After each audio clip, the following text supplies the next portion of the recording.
Welcome to CBSE Knowledge Hub class 10 DOE support material chapter 1 real number question number 31 से continue करेंगे.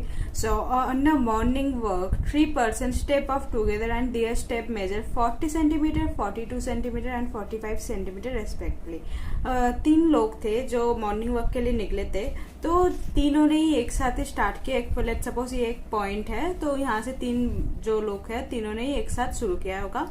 तो तीनों का जब स्टेप मेजर किया तो एक का जो एक स्टेप है 40 सेंटीमीटर था, एक 42 सेंटीमीटर के बराबर था और एक 45 सेंटीमीटर था. What is the minimum distance it should work so that each can cover the same distance in complete से. पहले तो देख लो, ये मिनिमम वर्ड से आपको पता चल गया होगा. आपको क्या निकालना होगा? एलसीएम निकालना होगा. मिनिमम यानी कि लीस्ट, एलसीएम का फॉर्मूला है ना, least common multiple. So minimum step यानी कि आपको मिनिमम यानी कि आपको एलसीएम निकालना है. ये तो आपको कंफर्म है. अब देखो यहाँ पर आपको मिनिमम स्टेप निकालना है कि मिनिमम डिस्टेंस वो कि तीनों बाप देखो, तीनों एक का 40 सेंटीमीटर है, एक 42 सेंटीमीटर है और एक 45 सेंटीमीटर. तो तीनों कब एक साथ एक जगह मीट करेगा वो आपको निकालना है कौन से डिस्टेंस पे. सो आपको एलसीएम निकालना है. उससे पहले आपको स्टेप लिखना होगा कि स्टेप्स ऑफ 3% आर, एक का 40 सेंटीमीटर था, दूसरे का 42 था और तीसरे का 45 सेंटीमीटर था. तो आप एलसीएम निकालोगे. तो एलसीएम निकालते हैं, साइड में निकालती हूँ मैं. देखो 40, 42 एंड 45. 2 से जाएगा 220 जा 40, 221 जा 42 एंड 45 नहीं जाएगा तो ऐसे डिस लिखेंगे. आगे करते हैं. 210 जा 21 नहीं जाएगा, 45 भी नहीं जाएगा. अगेन 25 जा 21 45. नेक्स्ट 2 से और कोई नहीं जाएगा, 3 से जाएगा. 3 7 जा 21, 3 15 जा 45. नेक्स्ट 5 से जाएगा, 5 1 जा 5, 7 ऐसे चीज होगा, 5 3 जा 15.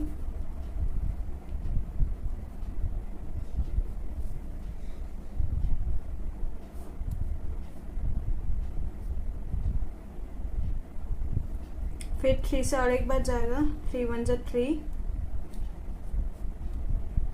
और लास्ट 7 से जाएगा. ओके. सो हमारा एलसीएम क्या है? 3 टाइम्स 2, 2 टाइम्स 3, एक बार 5 और एक बार 7. सो एलसीएम निकालते हैं. एलसीएम ऑफ 40, 42 एंड 45 हमारा क्या है? एलसीएम में 3 बार 2 आया तो 2 मल्टीप्लाई 2 मल्टीप्लाई 2, 2 बार 3 आया मल्टीप्लाई 3 मल्टीप्लाई 3, एक बार 5 है, एक बार 7 है. ओके. 2 2 जा 4, 4 2 जा 8, 3 3 जा 9 इंटू 5 इंटू 7. अब चारों को जब मल्टीप्लाई करोगे आपका आंसर आएगा 2520. So after 2520 centimeter they will meet. So statement क्या लिखेंगे? The minimum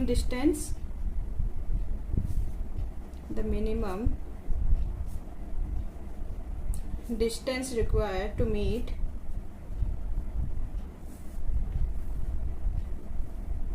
और लिखते हैं the minimum distance should cover is 2520 centimeter. Okay. Question number 32. During a sale, color pencil were being sold in the pack of 24 each and crayons in the pack of 32 each. तो एक cell था जिसमें colour pencil एक packet में 24 colour pencil होंगे and crayons है जो एक पैकेट में 32 है. If you want full pack of both and same number of pencil and crayons, आपको पूरे पैकेट चाहिए दोनों ही कलर पेंसिल और क्रेयॉन्स. और जो यहाँ पर कंडीशन क्या है कि जो नंबर ऑफ क्रेयॉन्स और नंबर ऑफ कलर पेंसिल दोनों ही इक्वल होना चाहिए. So how many packet of each would you like to need to buy. So आपको कितने पैकेट्स टोटल आपको खरीदने पड़ेंगे. सो हम निकालेंगे इसका एलसीएम. एलसीएम किसका निकालेंगे? एक तो 24 का और एक 32 का. सो निकालते हैं LCM of 24 and 32.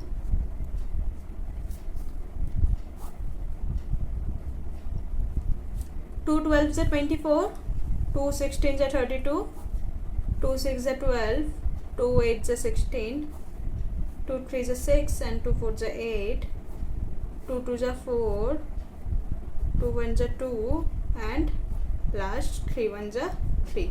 So 1 2 3 4 5 5 times 2 है हमारे पास, तो 2 multiply 2 multiply 2 multiply 2 multiply 2 multiply 3. So 5 times 2 यानी कि 2 के power 5, 2 2 is 4, 4 2 is 8, 8 2 is 16 and 16 2 is 32. 32 multiply 3 करेंगे तो हमारा आंसर है 96. सो हमारा जो नंबर है वो है तो है 96. अब नंबर ऑफ पैकेट्स हमें कितने खरीदने होंगे? So number of pack of colour pencil, colour pencil देखो हमारा एलसीएम क्या है 96 और हमारा टोटल कलर पेंसिल में कितने पैक थे? 24 कलर्स थे, एक पैक में 24 कलर्स. सो डिवाइड करेंगे 24 1 जा 24 एंड 24 4 जा इज 96. दैट इज हमें 4 पैकेट कलर पेंसिल के खरीदने होंगे. Next number of pack of crayons कितने खरीदने होंगे? पहले तो एलसीएम लिखो 96 और क्रेयॉन्स कितने थे? 32, एक पैकेट में 32 थे. सो डिवाइड करते हैं 32 1 जा 32 and 32 3 जा is 96. So number of pack of crayons is 3. सो आपको 4 पैकेट कलर पेंसिल के खरीदने होंगे और 3 पैकेट आपको क्रेयॉन्स के खरीदने होंगे. Okay. Question number 33, find the largest number that divide 31 and 99 leaving remainder 5 and 8 respectively.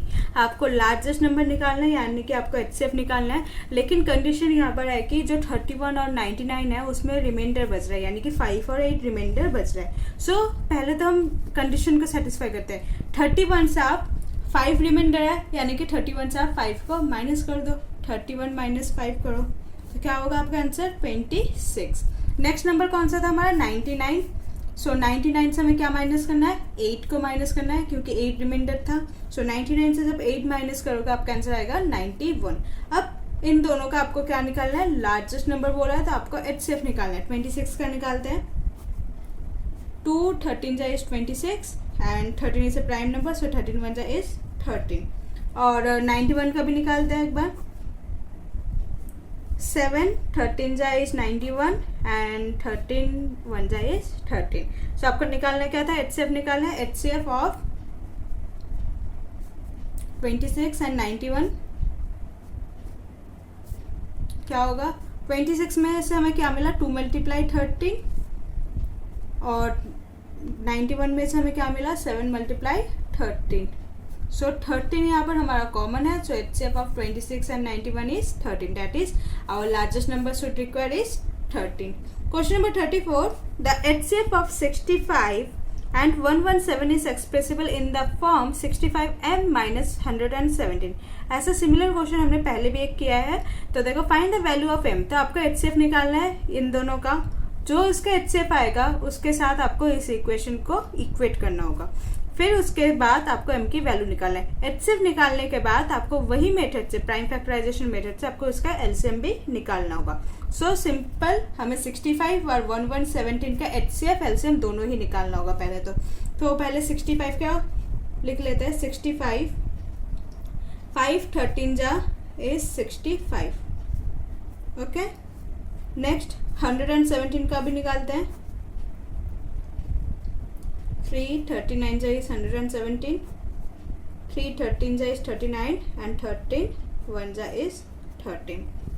अब एचसीएफ निकालना है आपको. एचसीएफ निकालने के लिए पहले तो 65 का लिख लो. 65 में से हमें आया 5 मल्टीप्लाई 13 एंड 117 में से हमें आया 3 मल्टीप्लाई 3 मल्टीप्लाई 13. सो कॉमन हमारा क्या है? 13. सो हमारा एचसीएफ भी क्या होगा? हमारा एचसीएफ जो होगा वो हमारा होगा 13.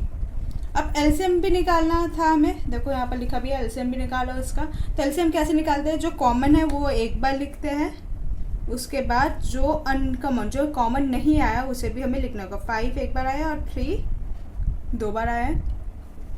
ओके. सो एलसीएम निकालते हैं। एलसीएम होगा इसका हमारा 13 मल्टीप्लाई 5 मल्टीप्लाई 3 मल्टीप्लाई 3। सो जब इसे आप एलसीएम करोगे इसका आंसर आएगा 585। ओके, सो हमने एचसीएफ निकाल लिया 13 है, एलसीएम निकाल लिया 585 है। तो हमने एलसीएम और एचसीएफ का काम तो कर लिया, लेकिन और एक का पार्ट है कि हमें इसका एम का वैल्यू भी निकालना है। तो एम का वैल्यू निकालने के लिए पहले देखो 65 एम माइनस 117 जो है वो एचसीएफ के बराबर है क्वेश्चन के अकॉर्डिंग। सो लिख लेते हैं अकॉर्डिंग टू क्वेश्चन। एचसीएफ जो है 65 और 117, उसका जो एचसीएफ है वो इस इक्वेशन के बराबर है। तो हमने एचसीएफ अभी निकाला है। एचसीएफ हमारा क्या था 13। सो एचसीएफ की जगह आप 13 लिखो, 65 एम माइनस 117। ओके, नेक्स्ट 117 यहाँ पर माइनस में उस साइड भेज दो तो वो प्लस में हो जाएगा। 65 M equal to 13 plus 117। 65 M equal to 13 plus 117 is 130। M यहाँ पर मल्टीप्लाई में है तो यहाँ आके डिवाइड में हो जाएगा राइट हैंड साइड में जाके। नाउ 65 1 जा इज 65, 65 2 जा इज 130। सो एम का वैल्यू क्या होगा? एम का वैल्यू इज 2। क्लियर?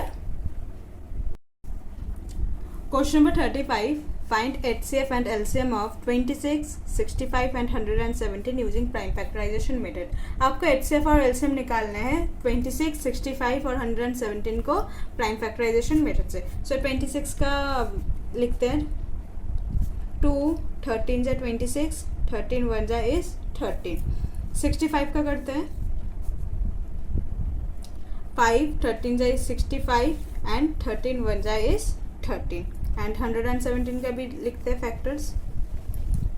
117 का होगा 3, 39 जा 117, 3 13 जा इज 39 एंड 13 1 जा इज 13। सो 26 में से हमें क्या मिला? 2 मल्टीप्लाई 13 फैक्टर जो है 65 का हमारा फैक्टर क्या है? 5 मल्टीप्लाई 13। 117 का फैक्टर हमें क्या मिला है? 3 मल्टीप्लाई 3 मल्टीप्लाई 13। सो हमारा जो कॉमन फैक्टर है वो तो सिर्फ 13 है, यानी कि हमारा जो एचसीएफ होगा वो होगा हमारा 13 और जो एलसीएम होगा